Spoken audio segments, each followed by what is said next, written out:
నమస్తే welcome to 4 sides TV bulletin కు స్వాగతం ముందుగా హెడ్లైన్స్ పల్నాడు జిల్లాలో ఆయిల్ ట్యాంకర్ బోల్తా ఆయిల్ కోసం ఎగబడిన గ్రామస్తులు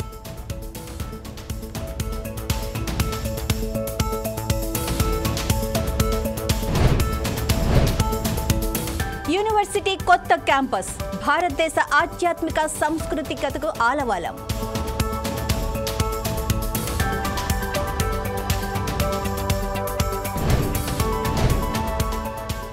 ద్వారకా తిరుమల పంచాయతీలో నిధులు గోల్మాల్ విచారణలో తేలిన నిజాలు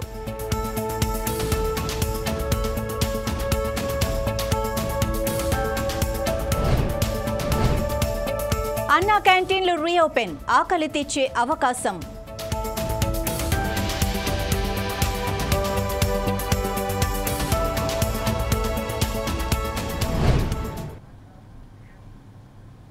నలంద అంటే పేరు కాదని భారతదేశ ఆధ్యాత్మిక సాంస్కృతిక సమ్మిళితమని ప్రధాని నరేంద్ర మోడీ అభివర్ణించారు. రాజ్గిర్లో నలంద యూనివర్సిటీ కొత్త క్యాంపస్ను ఆయన ప్రారంభించారు. అనంతరం ప్రధాని మోడీ మాట్లాడుతూ అగ్నికీలల పుస్తకాలను కాల్చవచ్చు కానీ జ్ఞానాన్ని మాత్రం కాదని ఆయన పేర్కొన్నారు. ప్రధానిగా మూడోసారి ప్రమాణం చేసిన 10 రోజుల్లోనే ఇలా నలంద యూనివర్సిటీకి వచ్చి క్యాంపస్ ప్రారంభించడం చాలా సంతోషంగా ఉందన్నారు. ఈ యూనివర్సిటీ భారతదేశ చరిత్ర మాత్రమే కాదని ఆసియాలో ఒక భాగమని అన్నారు. ఈ యూనివర్సిటీ పునర్నిర్మాణంలో ఇతర దేశాలు సైతం పాలు పంచుకున్నాయని ప్రధాని మోడీ వివరించారు.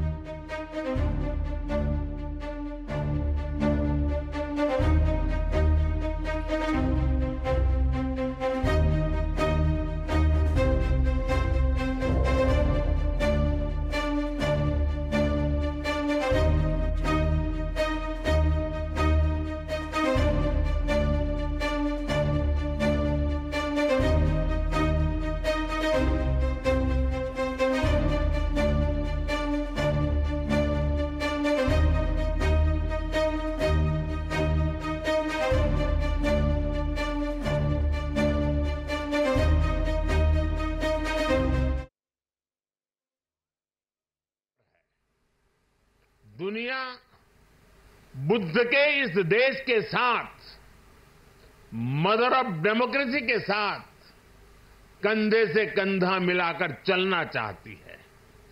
आप देखिए, जब भारत कहता है one earth, one family and one future, तो विश्व उसके साथ खड़ा होता है. जब भारत कहता है वन सन, वन वर्ल्ड, वन ग्रिड, तो विश्व उसके भविष्य की दिशा मानता है. जब भारत कहता है वन अर्थ, वन हेल्थ, तो विश्व उसे सम्मान देता है, स्वीकार करता है. नालंदा की ये धरती विश्व बंधुत्व की इस भावना को नया आयाम दे सकती है. इसलिए नालंदा के विद्यार्थियों का दायित्व और ज्यादा बड़ा है. आप भारत और पूरे विश्व का भविष्य है. अमृतकाल के 25 साल भारत के युवाओं के लिए बहुत अहम है. ये 25 वर्ष नालंदा विश्वविद्यालय के हर छात्र के लिए भी उतने ही महत्वपूर्ण है. यहां से निकलकर आप जिस भी क्षेत्र में जाएं, आप पर अपनी यूनिवर्सिटी के मानवीय मूल्यों की मुहर दिखनी चाहिए.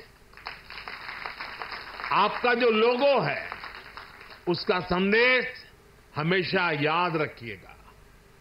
आप लोग इसे नालंदा वे कहते हैं ना. व्यक्ति का व्यक्ति के साथ सामंजस्य, व्यक्ति का प्रकृति के साथ सामंजस्य आपके लोगों का आधार है. आप अपने शिक्षकों से सीखिए, लेकिन इसके साथ ही एक दूसरे से सीखने की भी कोशिश करिए. Be curious, be courageous and above all be kind. अपनी అనంతపురం జిల్లా తాడిపత్రి మాజీ ఎమ్మెల్యే ప్రస్తుత మున్సిపల్ చైర్మన్ జేసీ ప్రభాకర్ రెడ్డి వైసీపీ ప్రభుత్వంలో పనిచేసిన అధికారులపై ధ్వజమెత్తారు. తమ బస్సులను తిరగకుండా కూర్చోబెట్టిన అధికారులపై మండిపడ్డారు. ఏ చట్ట ప్రకారం తమ బస్సులను సీజ్ చేశారో తెలపాలని మీడియా సమావేశంలో మండిపడ్డారు. నన్ను, నా భార్యను, నా కొడుకుని, నా కోడళ్ళని బుక్ చేసి జైలుకు పంపించినారు. ఏమని? మేము బస్సులు దొంగవి తెచ్చినామని. అయ్యా చూడండి, ఇది పంజాబ్ గవర్నమెంట్, ఇది మా మెడ్రాస్ గవర్నమెంట్. ఇది పంజాబ్ గవర్నమెంట్లో 7,000 బండ్లు అమ్మినారు. ఏం చేసినారు? సుప్రీంకోర్టు రూల్ జడ్జిమెంట్ ఏముంది? After April 1st, 2017 manufacturer or agent can't sell the vehicle in India. బాగా చూడండి, can't sell the vehicles in India. If by chance they are sold, registration can't be done by the RTO office. ఇక్కడ 6,000 అయితే 5,600 surrender చేసినారు. మధ్యప్రదేశ్లో same, మహారాష్ట్రలో same, ఆంధ్రప్రదేశ్లో ఈ రోజు కూడా ఈ బండ్లు ఉన్నాయి. ఇది మొత్తం మిస్టేక్ మ్యానుఫ్యాక్చరర్ది. అందుకని ఏం చేసినారు? ఎవడేడు రిజిస్టర్ చేసినాడో వాళ్ళకన్నీ ఉద్యోగాలు కూడా పోయినాయి. మరి ఈడ ఎవరికి పోయింది?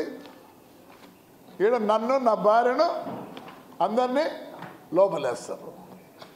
ఏమయ్యా? నన్ను, నా భార్యను లోపలేస్తారు, నా కొడుకుని వేస్తారు, నా కోడల్ని వేస్తారు. మొత్తం మాకు ఎంత చెడ్డ పేరు వచ్చిందంటే, మేము దొంగల మాదిరి మధ్యరాత్రిలో వచ్చి ఇంట్లో పట్టుకొని పోతారు. దీనికి ఎస్పీ కూడా కారకుడే.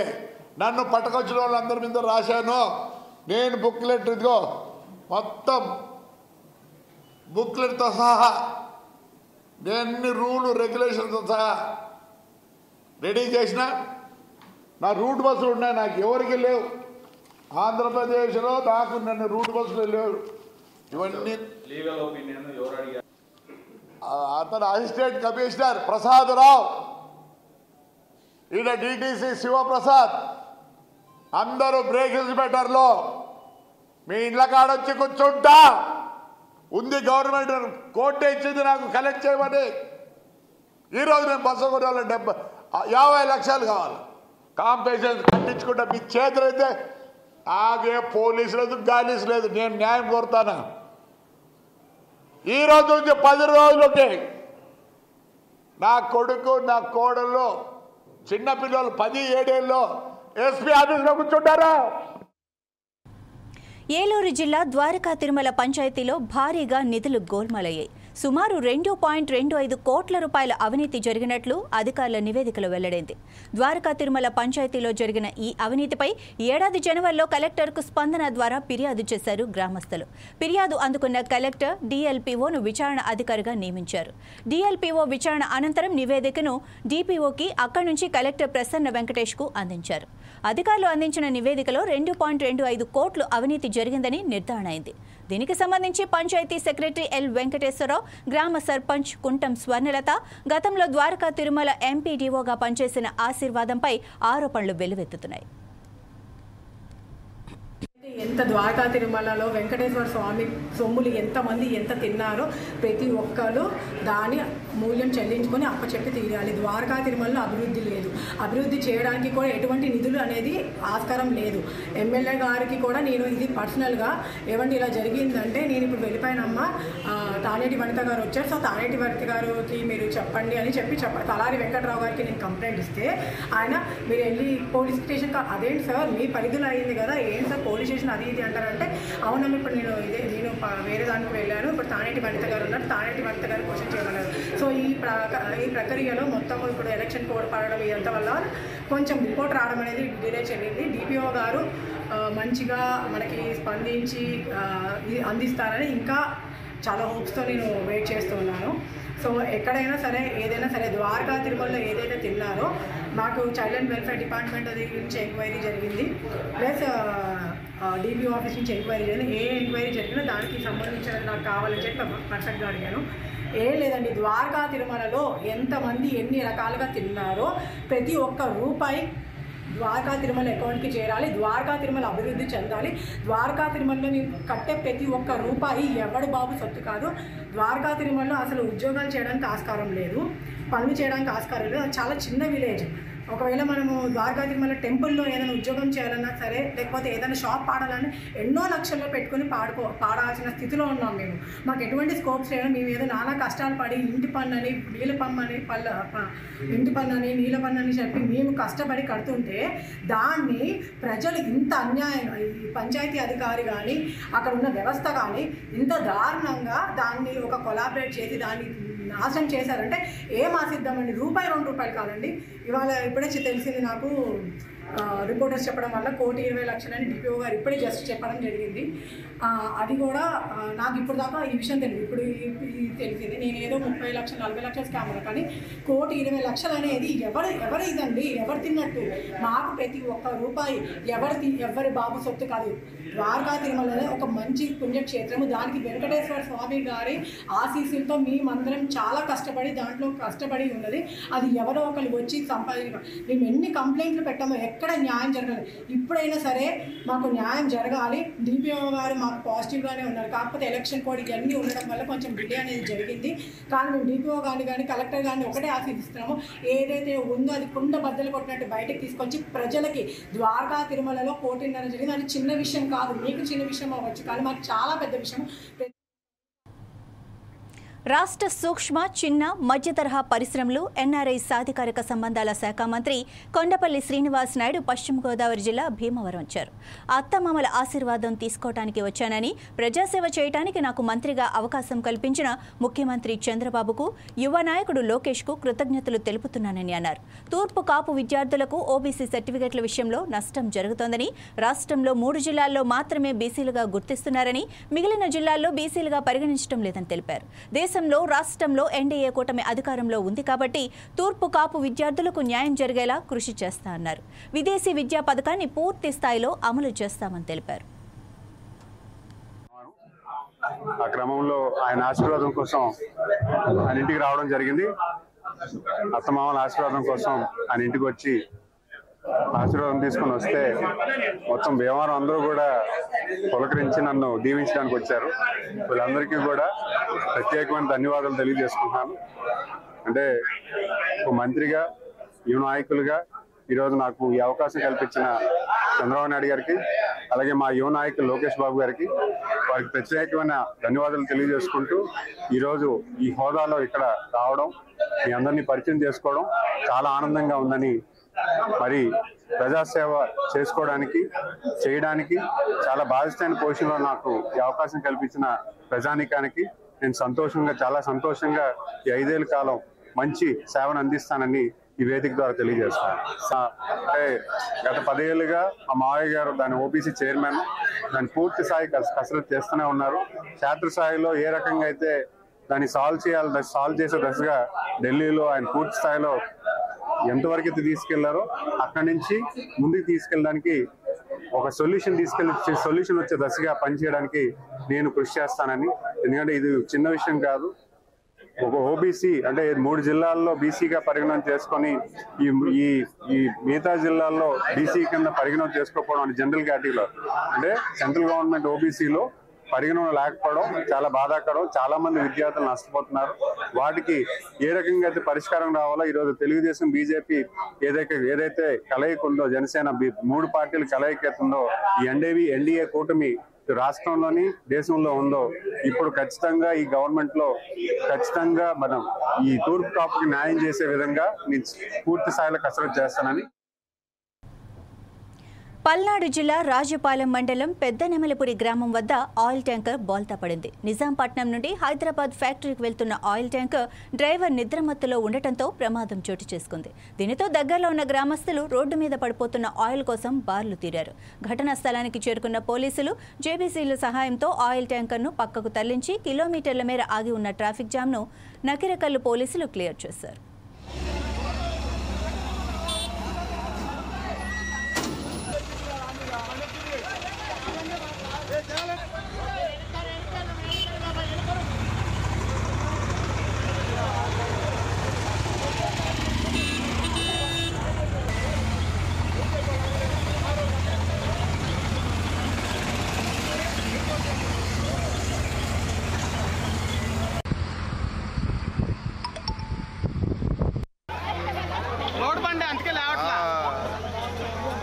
ఖాళీ అయినట్టు 2 టన్నులు కూడా పోయి ఉండదు, 2-3 టన్నులు కూడా పోయి ఉండదు.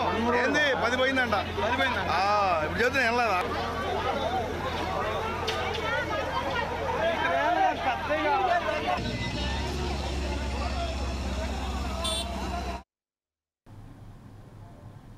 వర్షాకాలం ప్రారంభమైన నేపథ్యంలో గోదావరి వరద ప్రభావిత ప్రాంతాల్లో రక్షణ చర్యలు ముందస్తుగా చేపట్టాలని భద్రాద్రి కొత్తగూడెం జిల్లా కలెక్టర్ జితేష్ వి పాటిల్ అన్నారు. భద్రాచలంలోని గోదావరి కరకట్ట లోతట్టు ప్రాంతాలను కలెక్టర్ పరిశీలించారు. ముందుగా విస్తా కాంప్లెక్స్ వద్ద భద్రాచలం పట్టణం నుంచి మురుగునీరు గోదావరిలో కలిసే లాకులను కలెక్టర్ పరిశీలించారు. అనంతరం భద్రాచలంలోని లోతట్టు ప్రాంతాలైన కొత్త కాలనీ, సుభాష్ నగర్ కాలనీలో కరకట్ట ఏ విధంగా ఉంది, వరద వస్తే ఎలాంటి చర్యలు చేపట్టాలి అన్న విషయాలపై అధికారులతో చర్చించారు. అన్ని శాఖల అధికారులు వర్షాకాలం ప్రారంభమైన నేపథ్యంలో అప్రమత్తంగా ఉండాలని, లోతట్టు ప్రాంత ప్రజలను అప్రమత్తం చేయాలని, రక్షణ చర్యలన్నీ ముందస్తుగానే ఏర్పాటు చేసుకోవాలని అధికారులను ఆదేశించారు.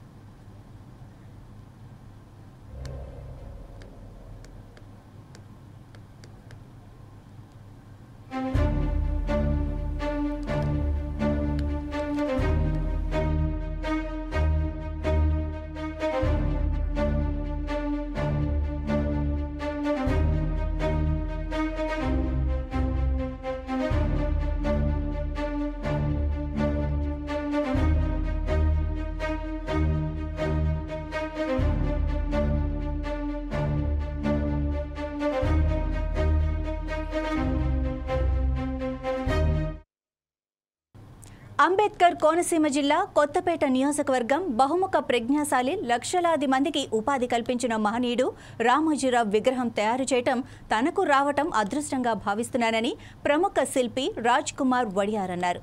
ఈనాడు సంస్థల అధినేత స్వర్గీయ రామోజీరావు నిలువెత్తు విగ్రహం డాక్టర్ బిఆర్ అంబేద్కర్ కోనసీమ జిల్లా కొత్తపేటలో సిద్ధమవుతోంది.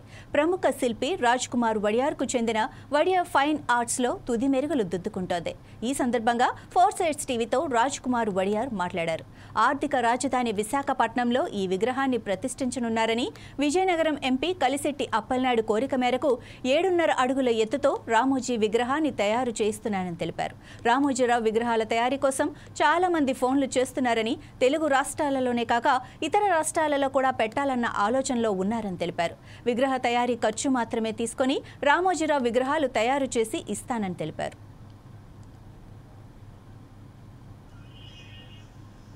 పద్మవిభూషణ్ చెరుకూరు రామోజీరావు గారు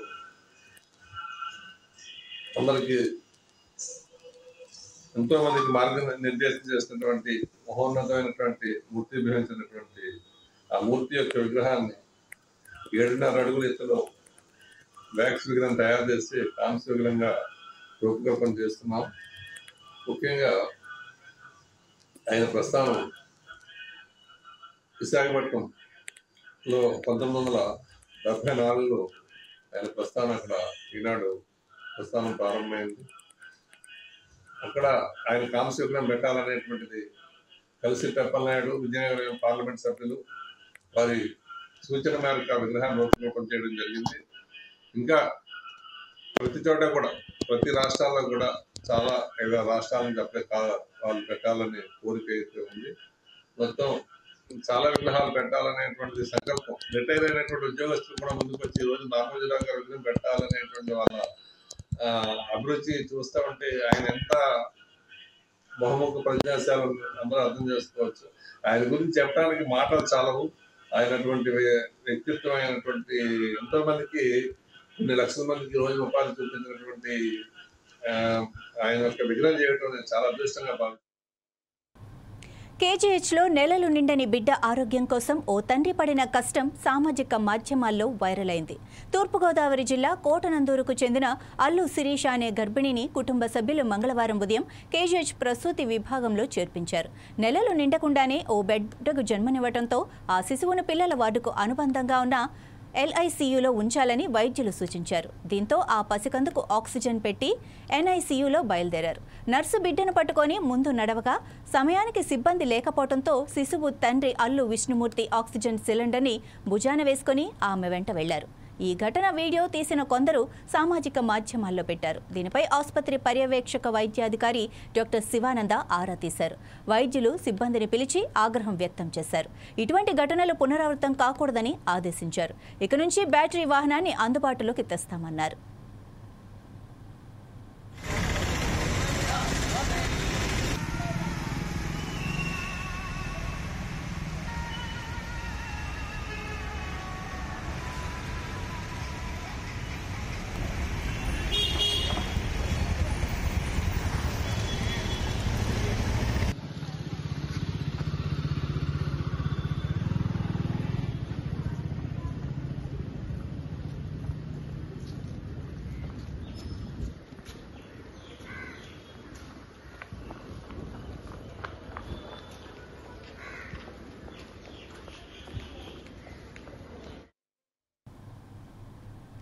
టీడీపీ రాష్ట్ర అధ్యక్షుడు పల్లా తన ఎంపికకు ధన్యవాదాలు తెలిపారు. పార్టీ కేడర్ను, పాలనను రెండూ సమన్వయం చేయాలన్నారు. 5 ఏళ్లు కష్టపడిన కార్యకర్తలకు అండగా నిలవడంతో పాటు నామినేటెడ్ పదవులిచ్చి సమన్వయం చేయాలని అన్నారు. మిత్రపక్షం బీజేపీ, జనసేనను కలుపుకొని వెళ్తాం. విశాఖలో మా నేతలపై బైండ్ ఓవర్ కేసులు పెట్టారు. రాజకీయ వేధింపులు చేశారు. 100 రోజుల్లో పెట్టిన కేసులు తీసేస్తామన్నారు. అన్నా క్యాంటీన్ ఒక్కో ట్రస్టుగా ఏర్పాటు చేసి ఇది అమలు చేస్తామని, స్కిల్ డెవలప్మెంట్ ద్వారా యువతకు ఉపాధి కల్పించాలని అన్నారు. అమరావతి మన రాజధాని, ఏడాదిన్నరలోపు రూపురేఖలు వస్తాయన్నారు. పోలవరం రాష్ట్రానికి జీవనాడి. ప్రజలను మోసం చేసి ప్రాజెక్టును నిర్వీర్యం చేశారు. 5 ఏళ్లుగా విశాఖలో దందాలు చేశారు వైసీపీ వాళ్ళు. విశాఖ ఆర్థిక రాజధానిగా ఖ్యాతికి తీసుకొస్తాం. ఉక్కు పాదంతో గంజాయిను అరికడతామన్నారు పల్లా. రుషికొండ ప్యాలెస్ను చూశాం. 700 కోట్ల డబ్బులు వృధా చేశారు. దీనికి బదులు ఒక్క హాస్పిటల్ కట్టొచ్చు. దీనిపై చాలాసార్లు కోర్టుల ద్వారా కేసులు వేశాం. స్టీల్ ప్లాంట్ ప్రైవేటు పరం కాదు. టోల్ గేట్పై ఫీజు నెల రోజుల్లో నిలిపివేస్తామని పల్లా హామీ ఇచ్చారు. ఇప్పుడు అపోజిషన్లో ఉన్నప్పుడు కార్యకర్తలందరూ కూడా పార్టీని అధికారం తేడం కోసం చాలా కృషి చేస్తారు. అధికారం వచ్చిన తర్వాత కార్యకర్తల్ని ఎందుకో వాళ్ళు దూరం పెడుతున్నారు, మమ్మల్ని అంతగా పట్టించుకోవట్లేదని ఒక భావన కార్యకర్తల్లో ఉన్నటువంటి పరిస్థితి ఉందండి. మేము 2019 ఎలక్షన్ చూసినప్పుడు కూడా కొంత కార్యకర్తలు నైరాశ్యంలో కనిపించారు. ఉదాహరించుకుంటే వైసీపీ పార్టీలో కూడా మీరు గమనించండి, 2024 చూసుకుంటే వాళ్ళ కార్యకర్తలు ఎవరు కూడా లేరు. అయితే నాకున్నటువంటి ఆలోచన ఏంటంటే, అధికారం ఉన్నప్పుడు కార్యకర్తలని, ప్రభుత్వాన్ని సమన్వయం చేసుకుంటూ కార్యకర్తలకి ప్రభుత్వంలో భాగస్వాములు చేయడం కోసం ఏ విధంగా అయితే నామినేట్ పదవులు ఉన్నాయో ఆ పదవులకు ఇచ్చి ప్రభుత్వంలో భాగస్వాములు చేసి మళ్ళీ ప్రభుత్వం మమేకమై పార్టీతో మమేకమై ఉండేటట్టుగా చేయడం ఒక వారధిగా నా ప్రధానమైన కర్తవ్యంగా నేను భావిస్తున్నానని చెప్పి ఈ సందర్భంగా తెలియజేస్తున్నానండి. స్టీల్ ప్లాంట్ ప్రైవేటీకరణ కాదు. ఇప్పుడు ఎక్కడ ఎవరు చేశారు? చేయలేదు. ఎక్కడ చేశారు? చేయలేదు. అవదు కూడా. అలాగే రేపు రాబోయే రోజుల్లో ఆంధ్ర యూనివర్సిటీకి పూర్వ వైభవం తీసుకొస్తాం. రాజకీయాలకు అతీతంగా ఉన్నటువంటి వ్యక్తిని తీసుకొచ్చి పూర్వవైభవం తీసుకొస్తామని చెప్పి కూడా ఈ సందర్భంగా నేను మీ ద్వారా విశాఖపట్నం ప్రజలకు అందరికీ కూడా, ఉత్తరాంధ్ర ప్రజలందరికీ కూడా తెలియజేస్తాను. వీసీకి నేను అనే సందర్భంలో చెప్పాను, వైస్ ఛాన్సలర్ ఆయన అక్షరాస్యుడు మాత్రమే, విద్యావంతుడు కాదని. నేను బాగా గుర్తుంచుకోండి, అక్షరాస్యుడికి విద్యావంతుడికి చాలా తేడా ఉంది. అక్షరాస్యుడు ఎవరైనా సరే చదువుకొని డిగ్రీలు పాస్ అయ్యి తెచ్చుకోవచ్చు, కానీ భావాలు తెలుసుకోవాలంటే విద్యావంతుడు కావాలి. ఆ విద్యావంతుల్ని మనం ఇప్పుడు కూడా వీసీల కింద తయారు చేయాలి. ఎందుకంటే వాళ్ళు మంచి విద్యార్థులను తయారు చేయగలరు. రాజకీయ ప్రయోజనాల కోసం విద్యార్థులతో కేకులు కట్ చేయించడం, పుట్టినరోజు వేడుకలు చేయించడం అంటే చాలా దారుణం. దీని అన్నిటి మీద ఎంక్వైరీ చేస్తాం. ఎంక్వైరీ చేస్తాం ఎందుకంటే ఆయన సీనియర్ ప్రొఫెసర్ కింద ఉన్నారు. ఆయన సీనియర్ ప్రొఫెసర్ కింద సూట్ అవడు. ఆయనకున్నటువంటి నాలెడ్జ్కి, పరిణితికి అసిస్టెంట్ ప్రొఫెసర్గానే సూట్ అవుతాడు. దాని మీద రిటర్ అవుతాడని కూడా ఈ సందర్భంగా తెలియజేస్తున్నాం. రేపు ఆయన మీద ఎంక్వైరీ చేయిస్తాం. ఆయన చేసినటువంటి అవకతవకలు, ఆయన చేసినటువంటి పోస్టింగ్లు, అంటే ఎలిజిబిలిటీ లేనటువంటి వాళ్ళు కూడా అందరికీ కూడా పోస్టింగ్లు ఇచ్చారు. దాని మీద ఎంక్వైరీ చేయిస్తాం. ఖచ్చితంగా దానికి పర్యవసనాలు ఎదుర్కోవాల్సినటువంటి అవసరం ఉందని చెప్పేసి ముమ్మాటికి ఇక్కడ ప్రాంతం మాకు విశాఖపట్నం అంటే ఒక ఇండస్ట్రియల్ ఏరియా కింద డెవలప్ చేయాలి. ఇది ఎప్పటి నుంచో ఇండస్ట్రియల్ ఏరియా. మా చిన్నప్పటి నుంచి కూడా శాంతియుతంగా ఉన్నటువంటి ప్రాంతం. ఇక్కడ ఇండస్ట్రీ రావాలి, 10 మంది వచ్చి బతకాలి, శాంతియుతంగా ఉండాలి, హ్యాపీగా ఉండాలని ఒక ఆలోచన మాకు ఉందండి. ఎక్కువగా టూరిజం మీద దృష్టి పెడదాం అన్న ఒక ఆలోచన ఉంది. మంచి ఎకనామిక్ యాక్టివిటీ జరిగేటట్టుగా చేయాలని ఒక ఆలోచన ఉందండి. 2014లో తెలుగుదేశం పార్టీ ప్రతిష్టాత్మకంగా ప్రవేశపెట్టిన 5 రూపాయలకే పేదవాడి ఆకలి తీర్చే అన్నా క్యాంటీన్లు 2019 ఎన్నికలలో తెలుగుదేశం ఓటమి చవిచూడటంతో మూతపడ్డ అన్నా క్యాంటీన్లను 5 ఏళ్ల వైసీపీ పాలనలో చెత్తా చెదారంతో అసాంఘిక కార్యక్రమాలకు అడ్డాగా మారాయి. 2024 ఎన్నికలలో వైసీపీ ఘోర పరాజయంతో మళ్లా తెలుగుదేశం పార్టీ అధికారం చేపట్టింది. ముఖ్యమంత్రిగా నారా చంద్రబాబు నాయుడు ప్రమాణ స్వీకారం చేసి 100 రోజులు అవిందో లేదో అన్నా క్యాంటీన్లో నిధులు విడుదల చేసి అన్నా క్యాంటీన్లకి పూర్వ వైభవం తెచ్చే విధంగా పేదవాడి ఆకలి తీర్చే మహోత్తరమైన కార్యక్రమానికి తెరతీశారు.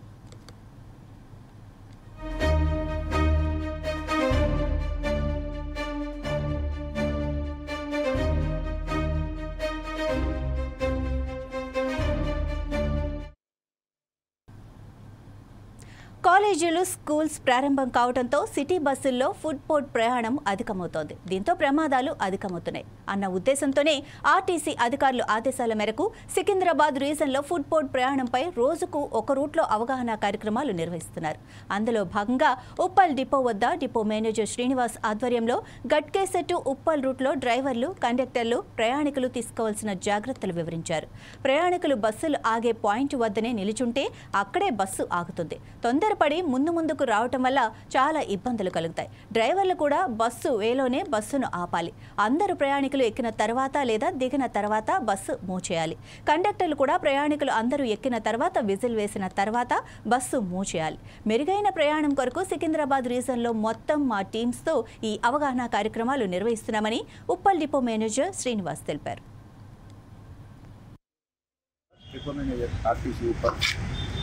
మేము మా ఉన్నతాధికారుల ఆదేశం మేరకు ప్రయాణికులకు అవగాహన కోసం, అదేవిధంగా ప్రయాణికులకు మెరుగైన సౌకర్యం, రవాణా సౌకర్యం కల్పించడం కోసం అని చెప్పి సికింద్రాబాద్ రీజియన్లో ఉన్న అన్ని రూట్లలో రోజుకు ఒక రూట్ చొప్పున నిన్న మేము సికింద్రాబాద్ నుంచి జీడిమెట్ల, గండిమైసమ్మ రూట్లో చేయడం జరిగింది. అదేవిధంగా ఈరోజు సికింద్రాబాద్ నుంచి ఉప్పలు, గట్కేసర్ సెక్టర్లో కూడా చేయడం జరుగుతుంది. దీని మెయిన్ ప్రధాన ఉద్దేశం ఏంటంటే మా డ్రైవర్లను, కండక్టర్లను, అదేవిధంగా ప్రయాణికులకు, ఈ మధ్య మనకు రీసెంట్గా స్కూల్స్, కాలేజెస్ ఓపెన్ అయినాయి కాబట్టి మరి కొత్త విద్యార్థులంతా కూడా కాలేజీలకు వెళ్ళి తొందరలో ఉంటారు. వాళ్ళందరూ కూడా కాలేజీలకు, స్కూల్స్కు తెలుసుకోవడం కూడా వాళ్ళకి కష్టపడుతుంది, ఏరియా తెలుసుకోవడం కోసం. తొందరలో వాళ్ళంతా కూడా మరి ఆ బస్సులు ఎక్కి పొరపాట్లు ఎక్కడం, దిగడం ఇటువంటివి చేయకుండా ప్రయాణికులకు కూడా మంచి అవగాహన కలిగించాలనే ఉద్దేశంతో మేము మా టీం అంతా కూడా, సికింద్రాబాద్ అంతా కూడా మా రీజనల్ మేనేజర్ గారు, అట్లనే డిప్యూటీ ఆర్ఎంస్, ఆల్ టీఎంస్ కూడా అంతా కూడా కలిసి రోడ్ల మీద ఆల్ సూపర్వైజర్స్ని ఒక్కొక్క మేజర్ పాయింట్లలో పోస్ట్ చేయడం జరిగింది. ఆ సూపర్వైజర్స్ అంతా కూడా మానిటర్ చేస్తూ ఉంటారు. అదేవిధంగా డిఎంస్ కూడా మొత్తం ఆ లైన్లలో ట్రావెల్ చేసి ఆ ప్రయాణికులకు ఒక అవగాహన కల్పిస్తారు. ముఖ్య ఉద్దేశం ఏంటంటే దీంట్లో ఆ ప్రయాణికులు అంతా మన బస్సు వచ్చి బస్ స్టాప్లో ఆపకముందే వాళ్ళంతా ఆ టెన్షన్లో బస్సు రాక అంతసేపు వెయిట్ చేసి బస్సు రాగానే మరి దాంట్లో సీట్ కోసమో లేకపోతే ప్లేస్ కోసమో మరి తొందరపడి బస్సు ఎక్కాలన్న ఉద్దేశంతో రోడ్ పైకి రావడం జరుగుతుంది.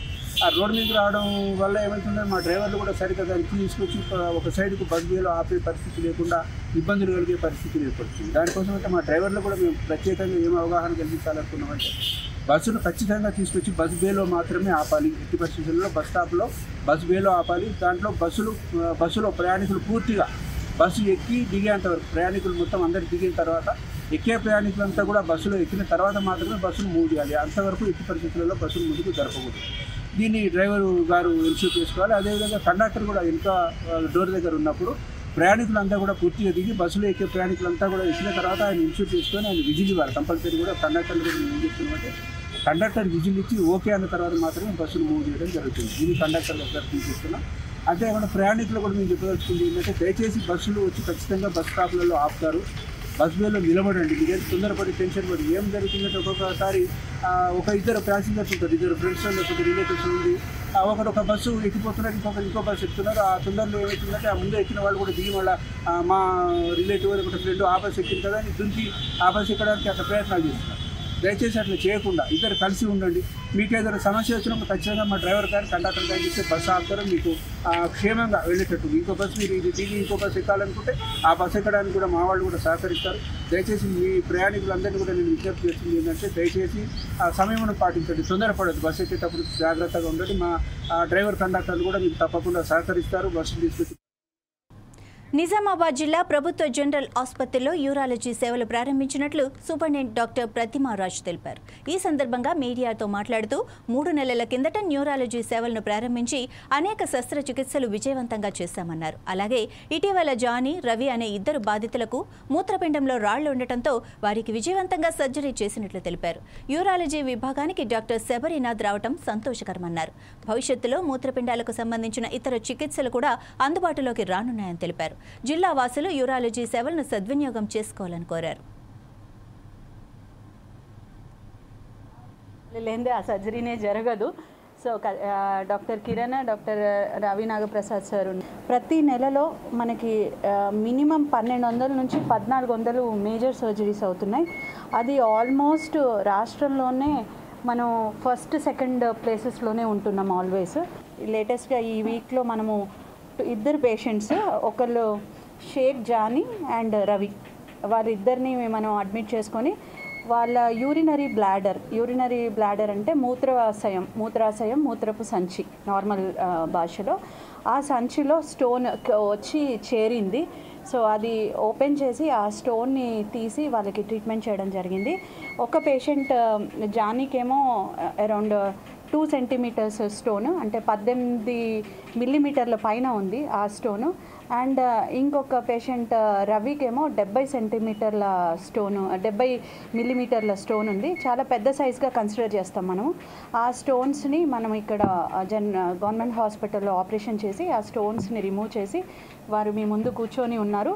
అదే బయట చేయించుకుంటే ఒక 1 lakh వరకు ఖర్చు అవుతుంది. అండ్ మీరు అడగచ్చు, కిడ్నీలో ఉన్నప్పుడు లేకపోతే కిడ్నీ నుంచి బయటకు వచ్చే యూరినరీ ట్రాక్ట్లో రాళ్ళు దూరినప్పుడు అలాంటివి ఇంకా మనం అప్గ్రేడ్ చేసుకోవాలి. ఫస్ట్ మనం ఓపెన్ యూరాలజీ సర్జరీస్ అయితే స్టార్ట్ చేసాం, బ్లాడర్ నుంచి స్టార్ట్ చేసాం, తీస్తున్నాము. అండ్ ఆ పైన ఉన్న స్టోన్స్ చేయాలి అంటే మనకి కొంచెం ఎక్విప్మెంట్ అవసరం ఉంది. నేను ఎక్విప్మెంట్ కోసం మనం పై అధికారుల దృష్టికి తీసుకెళ్లడం జరిగింది. అవి కూడా ఇవే ఈ బులెటిన్ సమాచారం. మరింత సమాచారంతో మరో బులెటిన్లో మళ్ళీ కలుద్దాం. అంతవరకు చూస్తూనే ఉండండి.